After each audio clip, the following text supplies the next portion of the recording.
अब हम बात करेंगे स्वामी दयानंद सरस्वती की। ठीक है, क्या नाम है बेटा? स्वामी दयानंद सरस्वती। ठीक है, स्वामी दयानंद सरस्वती की बात करेंगे। तो बेटा स्वामी दयानंद सरस्वती की रचना में से सबसे ज्यादा पॉपुलर आपको मिलेगी सत्यार्थ प्रकाश। क्या नाम है? सत्यार्थ प्रकाश इनकी रचना है। क्या नाम है? सत्यार्थ प्रकाश इनकी बड़ी पॉपुलर रचना है, जो अक्सर आपको परीक्षा में देखने को मिलेगी। जीवन चरित्र भी है, जीवनी है। ठीक है, अब हम बात करेंगे देवकी नंदन खत्री की। ठीक है, क्या नाम है? देवकी नंदन खत्री। ठीक है, देवकी नंदन खत्री जी की रचनाओं पर बात कर लेते हैं। तो बेटा इनकी रचनाओं में से आपको जो है चंद्रकांता का नाम अगर सुना हो, ठीक है, चंद्रकांता, चंद्रकांता संतति नाम है। ठीक है, इसकी रचना इन्होंने किया चंद्रकांता की। कुसुम कुमारी है, मैत्रेयी पुष्पा, क्या बात है, मैत्रेयी पुष्पा। ठीक है, मैत्रेयी पुष्पा, पुष्पा से तो परिचित हो। ठीक है, मूवी है आपकी। हिंदी में जो तिलिस्मी उपन्यास हैं उनके प्रवर्तक हैं।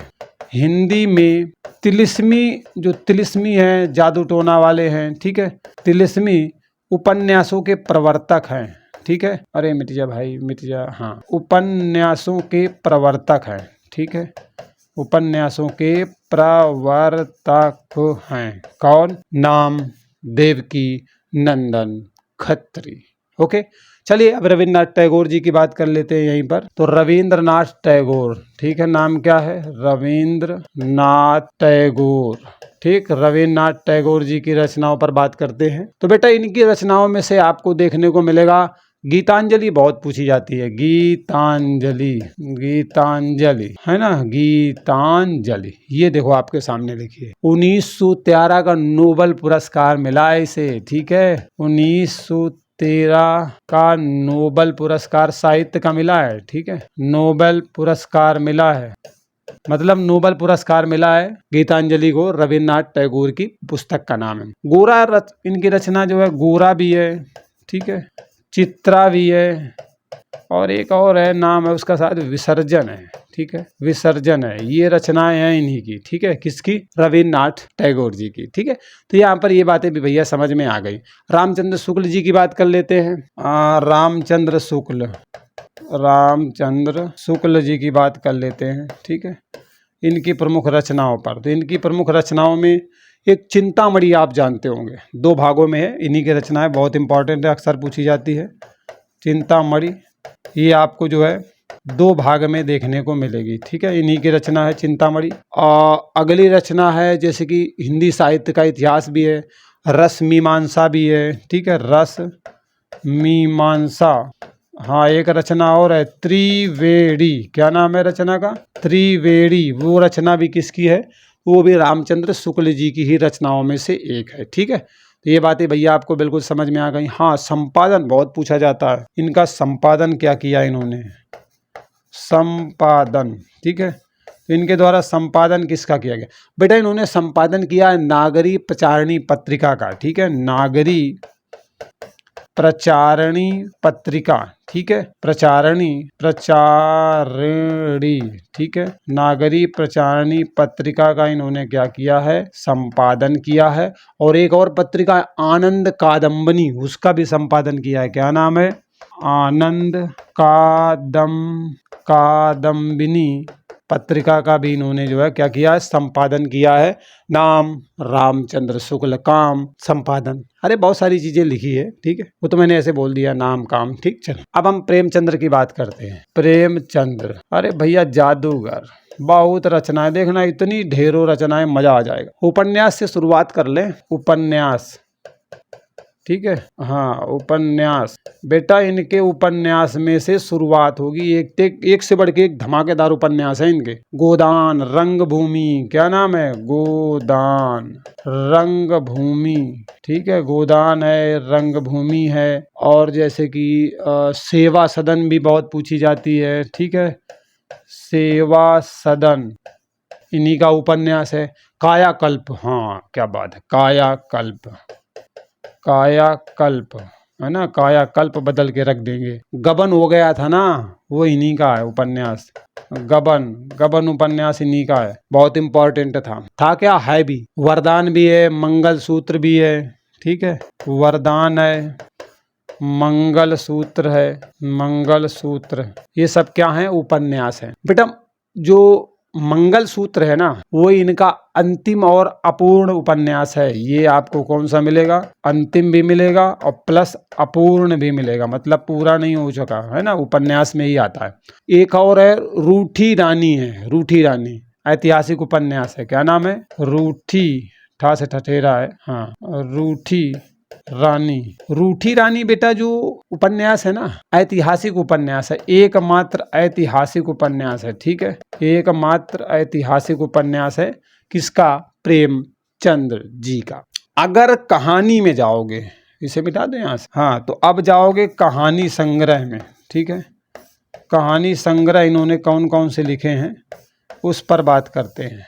तो बेटा अगर कहानी संग्रह में जाओगे तो नमक का दरोगा टू इम्पॉर्टेंट। क्या नाम है? नमक का दरोगा। ठीक है, नमक का दारोगा बहुत पूछा जाता है, नमक का दारोगा। नवजीवन भी पूछा जाता है, पंच परमेश्वर बहुत पूछा जाता है। जो पूछे जाते हैं वही लिखूंगा मैं आप लोगों को। ठीक है, पंच परमेश्वर, ये रचना भी इन्हीं की है, बहुत परीक्षा में पूछी जाती है। बूढ़ी काकी भी है, सवा शेर गेहूं भी है, उसे सब इम्पॉर्टेंट है इनकी। ठीक है, बूढ़ी काकी, सवा शेर गेहूं है। ठीक है, सवा शेर गेहूं, ये भी रचना इन्हीं की है। ठीक, सवा शेर गेहूं भी रचना है। इस्तीफा है, पूस की रात है, मतलब इतनी रचनाएं हैं जबरदस्त वाली की लिखना ही पड़ता है। ठीक है, पूस की रात बहुत इंपॉर्टेंट रचना है, पूस की रात। इस्तीफा भी है, कफन भी है ना, कफन हो गया, कफल नहीं है भाई, ओके, अरे मेरी जा, हाँ हाँ, कफन। ठीक है, कफन भी है। तो ये प्रमुख रचनाओं में से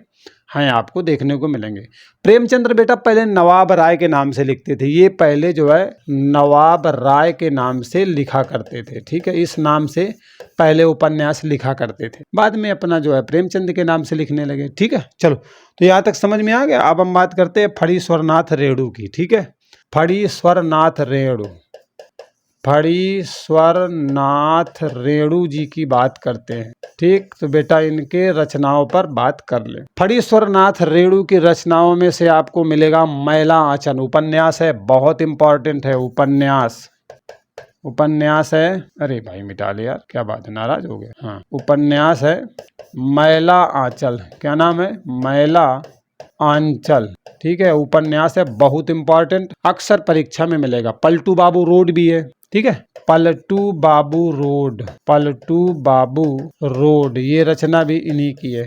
ठीक है, हाँ, एक चीज कहानी संग्रह में बहुत पूछा जाता है, लाल पान की बेगम, उसे भी लिख लो। कहानी संग्रह, कहानी संग्रह में बेटा मिलेगा लाल पान की बेगम। क्या नाम है? लाल पान की बेगम। लाल पान की बेगम बहुत इंपॉर्टेंट है, अच्छे आदमी। कहानी संग्रह है, किसका? फणीश्वरनाथ रेणु जी का। ठीक है, अब अगर पंडित बालकृष्ण भट्ट की बात करोगे तो इनकी रचना बाल विवाह वगैरह उतना इंपॉर्टेंट नहीं है। हाँ, संपादन जरूर है इनका, जो है हिंदी प्रदीप समाचार पत्र का नाम सुना है आपने ना, पंडित बालकृष्ण भट्ट, चलो देखना ही पड़ेगा भाई, पंडित बालकृष्ण भट्ट। ठीक है, बालकृष्ण भट्ट की बात करोगे तो इनका जो मोस्ट इम्पॉर्टेंट रचना है अभी मैंने आपको बताई, क्या है उस रचना का नाम? संपादन। मतलब इनका जो संपादन है वो ज्यादा इम्पॉर्टेंट है। ठीक है, संपादन is the most important. Hindi Pradeep समाचार पत्र। ठीक है, हिंदी प्रदीप समाचार पत्र का जो है संपादन किसने किया? बालकृष्ण भट्ट ने।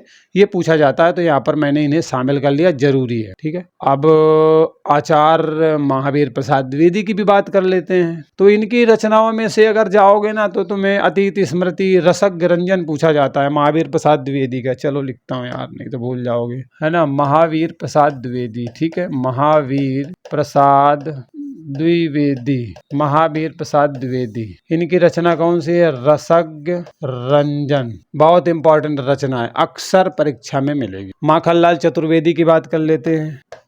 माखनलाल चतुर्वेदी, माखनलाल चतुर्वेदी की रचनाओं में से आपको मिलेगा हिमतरंगिनी भी है, और सबसे इंपॉर्टेंट है वेणु लो गूंजे धरा। रचना का नाम क्या है? वेणु लो गूंजे धरा। ठीक है, ये इनकी प्रमुख रचना है। वेणुलो गूंजे धरा, समर्पण भी है, नागार्जुन युद्ध भी है, ठीक है, लेकिन मुख्य वाली जो है वो मैंने बता दिया आपको। ओके, अगर निबंध में जाओगे तो गरीब इरादे, अमीर इरादे, ये सब आपको देखने को मिलेंगे। संपादन इंपॉर्टेंट है इनका, तो संपादन देख लो, ठीक है, संपादन इंपॉर्टेंट है, उस पर बात कर लेते हैं। संपादन, इनके द्वारा संपादन किसका किया गया? प्रभा मासिक पत्रिका का नाम सुना है कि नहीं? प्रभा मासिक पत्रिका, इसका संपादन किया जाता है माखन लाल चतुर्वेदी के द्वारा। अच्छा एक चीज बताओ, पुष्प की अभिलाषा कविता सुना है कि नहीं सुना है? बड़ी कविता पॉपुलर थी भाई, पुष्प की अभिलाषा। क्या नाम था कविता का? पुष्प की अभिलाषा। कविता का नाम क्या था? पुष्प की अभिलाषा। भैया इन्हीं की कविता है, मोस्ट इंपॉर्टेंट, बहुत पूछी जाती रही है, छोटे में भी गाया करते थे हम लोग, है ना। चलो अब अगले राइटर है आपके रामधारी सिंह दिनकर, ठीक, इनकी रचनाएं भी बहुत पूछी जाती है। रामधारी सिंह दिनकर, रामधारी सिंह दिनकर की रचनाओं पर बात करते हैं। तो इनकी अगर काव्य रचनाओं में आप जाओगे, कौन सी रचनाएं बेटा? काव्य रचनाओं की बात करोगे तो काव्य रचनाओं में उर्वशी बहुत पूछी जाती है, कुरुक्षेत्र भी पूछा जाता है। क्या नाम है रचना का? उर्वशी है, कुरुक्षेत्र है, ठीक है, कुरुक्षेत्र है, ये रचना भी बहुत पूछी जाती है। ये किसकी है बेटा? तो ये रचनाएं काव्य रचनाएं है रामधारी सिंह दिनकर की। रेणुका हुंकार भी बहुत पूछी जाती है, रेणुका, ठीक है, रेणुका बहुत पूछी जाती है। हुंकार, क्या बात है, ठीक है। तो धूप और धुआं भी है, सीपी और शंख भी है। रेती के फूल निबंध बहुत पूछा जाता है, निबंध, निबंध क्या नाम है? रेती के फूल, रेती के फूल, ठीक है, क्या नाम है? रेती के फूल। अर्धनारीश्वर भी बहुत पूछा जाता है। क्या पूछा जाता है? अर्धनारीश्वर, अर्धनारीश्वर भी बहुत परीक्षा में पूछा जाता है। संस्मरण में इनके मेरी यात्राएं पूछा जाता है, तो उतना इंपॉर्टेंट नहीं है, ठीक है। वृंदावन लाल वर्मा जी की चलो बात कर लेते हैं। वृंदावन लाल वर्मा, ठीक है, वृंदावन लाल वर्मा, इनके उपन्यास में कीचड़ और कमल, संगम बहुत पूछा जाता है, कुंडली चक्र पूछा जाता है। तो उपन्यास कौन कौन से हैं इनके?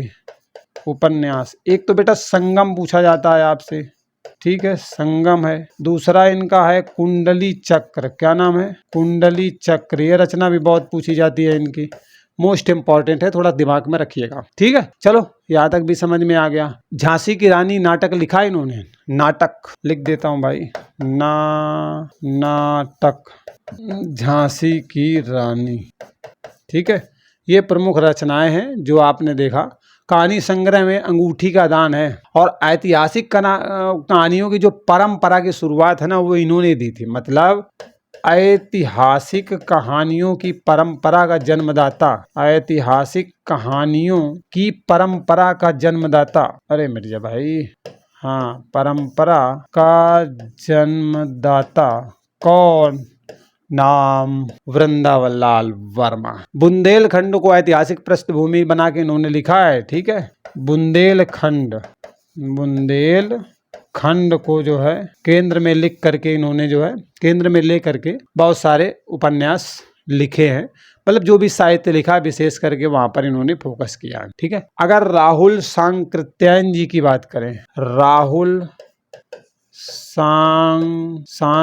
सांस्कृत्यायन, ठीक है, नाम बताना सही है कि नहीं, सांकृत्यायन है या सांस्कृत्यायन है, ठीक है, थोड़ा डाउट है। ओके, अरे बच्चे सीखते हैं यार, हम भी सीखते हैं, आप भी सीखते हो, मिल बांट के तो सीखते हैं। ओके चले, तो राहुल सांकृत्यायन जी की अगर बात करोगे ना, तो उपन्यास में आपको विस्मृत यात्री मिलेगा, उपन्यास में आपको मिलेगा उपन्यास विस्मृत यात्री, विस्मृत यात्री बहुत इंपॉर्टेंट है। मधुर स्वप्न भी है, ठीक है। कहानी संग्रह में अगर बात करोगे, कहानी संग्रह की अगर बात करोगे, तो यहाँ पर आपको एक बोलगा से गंगा बहुत पूछी जाती है, कनैला की कथा भी पूछी जाती है, ठीक है, बोलगा से गंगा, ठीक है। और दूसरी है कनैला की कथा, कनैला की कथा इनकी रचना है, ठीक है, जो अक्सर परीक्षा में पूछी जाती है। मेरी जीवन यात्रा इनकी आत्मकथा है। तो इस तरीके से यहाँ पर आपने देख लिया, बहुत इंपॉर्टेंट है जो मैंने आपको रचनाएं बताई, ठीक है। बाबू गुलाब राय की एक रचना बहुत पूछी जाती है, ठलुआ क्लब, बाबू गुलाब राय, ठीक है, बाबू गुलाब राय। अरे यार अच्छे से लिख ले भाई, बाबू गुलाब राय। नाम है ठलुआ क्लब। बहुत रचना पूछी जाती है, इसलिए यहाँ पर मैंने इसे भी शामिल कर दिया। जीवन पथ, मेरी असफलताएं भी यहाँ पूछी जाती है। मेरी असफलताएं, ये रचना भी बहुत पूछी जाती है। किसकी है? बाबू गुलाब राय। ओके, चलिए यहाँ तक तो भैया समझ में आ गया। जयशंकर प्रसाद की रचनाएं बहुत पूछी जाती है, उन पर भी बात कर ले। जय शंकर प्रसाद, ठीक, जयशंकर प्रसाद की रचनाओं में से अगर बेटा काव्य में जाओगे, काव्य रचनाओं में, काव्य रचना में तो आपको कामायनी मिलेगी, कामायनी मिलेगी, आंसू मिलेगी, ठीक है, आंसू इस तरीके से, झरना मिलेगी, झरना मिलेगी, लहर मिलेगी। कामायनी, आंसू, झरना, लयन, कानन, कुसुम हो गया, ठीक है, प्रेम पथिक हो गया, ये सब है। और कहानी संग्रह में आकाशदीप वगैरह जैसी है। नाटक बहुत पूछे जाते हैं, जो देखो ज्यादा पूछे जाते हैं मैं उन्हीं को फोकस कर रहा हूँ, है ना। नाटक में से जो है जन्मेजय का नाग यज्ञ बहुत पूछा जाता है, ठीक है, जन्मेजय का नाग यज्ञ, ठीक है, का नाग यज्ञ, जन्मेजय का नाग यज्ञ बहुत पूछा जाता है परीक्षा में। सज्जन बहुत पूछा जाता है, क्या पूछा जाता है? सज्जन, ठीक है, ये भी नाटक है, परीक्षा में अक्सर मिलेगा। प्रायश्चित वगैरह भी है, एक घूट भी है। प्रथम नाटक पता है क्या है? सज्जन है, प्रथम नाटक, प्रथम नाटक है सज्जन, ठीक है, किसका? तो बेटा आपके जयशंकर प्रसाद जी का, ठीक है। अंतिम नाटक कौन सा है? तो अंतिम नाटक की बात करोगे ध्रुव स्वामिनी है, ध्रुव स्वामिनी अंतिम नाटक है, ठीक है, अंतिम नाटक, नाम ध्रुव स्वामिनी। तो इस तरीके से इस वीडियो के माध्यम से मैंने आप सभी को बहुत सारी रचनाओं को बताने का प्रयास किया है। वीडियो कैसा लगा कमेंट करके जरूर बताइएगा। बंदे ने बहुत मेहनत की है तो लाइक तो बनता ही है यार। अगर इस तरीके की वीडियो चाहिए तो चैनल को सब्सक्राइब कर लेना और नोटिफिकेशन जरूर ऑन करना, जिससे कि जो नोटिफिकेशन है ना आपके पास पहुंच जाएगा। चलो मिलते हैं अगले वीडियो में। पढ़ते रहो, मस्त रहो और आनंद में व्यस्त रहो। Bye bye, take care, see you.